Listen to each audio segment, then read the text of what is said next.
కాదుల్లా, నేనేమన్నా మా మమ్మీని అడిగినా అమ్మ నాకు 10 నెలల ఫోటోషూట్ తీయని నేను అడగలేదు. మా మమ్మీ నాకు కొత్త రైస్ కొనుకొచ్చింది. ఇగో ఈ టమాటాలు, క్యారెట్లు, నిమ్మకాయలు పెట్టింది. ఇంకా నయ్యం మిరపకాయలు, ఉప్పు, పసుపు, కుంకుమ కూడా వేసి ఆయనతో మంత్రాలు ఎత్తలేదు. ఇక అది కూడా ఎత్తది, నేను చక్కగా కూర్చోబోతాయి. ఇవాళ తుక్కు తుక్కు తిట్టింది, దంచింది. తెలంగాణలో ఎన్ని బూతులు ఉంటాయి అన్ని బూతులు తిట్టింది. మా అయ్యతో లొల్లి పెట్టుకున్నది. మా అన్నగారిని ఒక్క దంచుడు దంచింది. ఫోటోషూట్కి ఎవ్వరు సపోర్ట్ చేస్తలేరు. నాకు నెలకు ఒక్కసారి తీస్తే వీడు సపోర్ట్ చేయడు, నువ్వు హెల్ప్ చేయవు, చిన్నగాడు ఇట్లా చేస్తాడు అట్లా చేస్తాడని.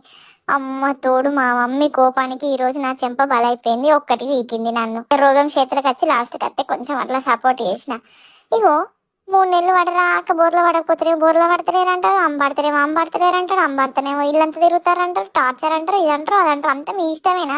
ఇక ఫోటోలు చూసి నా ఫోటోలు ఎట్లా వచ్చినాయో కామెంట్ చేయండి. ఈ ఫోటోలు దిగడానికి ఎన్ని తిట్లు తిన్నానో ఎన్ని దెబ్బలు పడ్డానో మీకేం తెలుసు. కనీసం ఒక లైక్ కూడా చేయరు.